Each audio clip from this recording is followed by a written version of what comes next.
there. Today I thought I'd share with you my January tag for Tim Holtz tag challenges. He's doing a tag a month, and every year I was really planning on following him along with his tags, and every year I have failed. So this year I vowed to myself I'm going to do each one. And this one I finished in time. I think I did it maybe a few days or a week before the end of January, but I'm just taping it now. And I think what he's trying to do is not so much for us to copy his tags, even though mine looks quite a bit like his, but I think it's more to teach us different techniques, which is really cool. And I think for his technique for January was to use his distress inks, which, if you know me, I love his distress inks. I use those like the Frank's Red Hot. I use that shite on everything. So I really liked that he used, I think, 3 different colors, and then he splattered water, and I did the same. I don't know if you can tell, but I like that you can see the water splotches all through the tag. I thought that was pretty cool. And I think when I did this, well, let's take a better look at the tag first of all, and then I'll explain a little bit what I've done differently, because not everybody's going to have everything he has. And for these gears here, I think I was supposed to use the bigger ones, but I really don't read instructions. I kind of look at the picture and wing it from there. That's just how I've always done it. So I use the smaller gears, and I'm fine. It looks fine like that. And I was kind of excited when I had read, because I actually read that, to use grunge paper. And then I realized there's a difference between grunge paper and grunge board. And I only have grunge board. I don't have grunge paper. So what I did, because the grunge board is too thick to run through the Cuttle Bug, so what I did was I peeled apart the grunge board, which was really hard. I had to snip into it, and then I think I used pliers to pull the layers apart.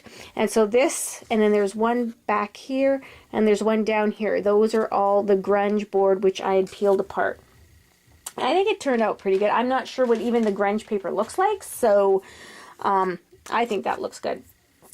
And I just want to share with you a tip that Tim Holtz shared with everybody that I thought was ingenious, simple but ingenious. And what he did was he slices the top of his embossing folders so your tag could fit in there.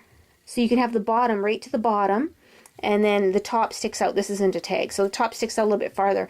So when you run it through, everything is right side up. And I thought that was just a great idea. So I did that to my embossing folder, and I think I'll do that for quite a few of them. And another thing I did differently was I used embossing powders on all my gears. He had some other kind of material or some other kind of product. I don't know what it was, and I didn't have it, so I just used the embossing powders. And I used grunge board here because I didn't have, he had a stamp with the finger pointing, so I just used an arrow to point over here. And what else? I altered the grunge board. I had said that. And of course I used different embellishments, different metal embellishments, because, you know, most people don't have everything. We don't have a gorgeous studio like Tim Holtz has with all the goodies in it. So I just used some different metal embellishments, and I even used, right here is just a washer, and I put some alcohol inks on it. And then my tag, I did have the same saying he did, but what I did was I stamped a film strip first, and then I stamped on this part here the words. Oh, I think I need a nap. And then here I used, I'm not even sure what this is called. Is it called a tag holder? I'm not even sure. But I put that in there as an embellishment just for like the circle on the clock. And I added a key to my ribbon because I like to add charms to all my ribbons when I make my tags. If you've seen back, I have a lot of charms on my ribbon. And what he did here, and I've done this before, is he stamped on his ribbon. And I've done it for seasonal ribbons. I don't have a lot of ribbons, so what I'll do is I will buy a cream or a white ribbon, and then I will color it, and I will stamp on it with the different seasonal things. So I have way more stamps than I have ribbons. And what I did here first was with I can't remember what color it was, but a darker brown color. I stamped this tape measure in the background. I don't know if you could see it. And then I colored the ribbon up, and then with Stays On, I stamped the January on there. So that is my tag for the January challenge of Tim Holtz. Well, I'm going to show you how I'm going to be displaying my tags of the month. I'm hoping it will keep me motivated and inspired to do a tag a month. So I will show you where I'm going to display them. So this is where I'm going to display all of my tags. And what this big whiteboard is actually the cover for our fuse box. It's in my craft room. So I just thought I will display them on there. I just have a piece of string from each handle, and I can hang them on there with just one of those little tiny paper clips.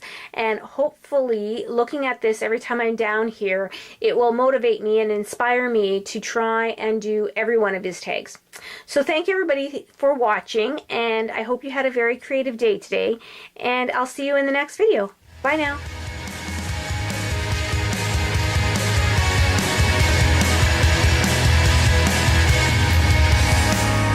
Every second there's a second chance. I know that there's a problem in my head that I just can't seem to let go.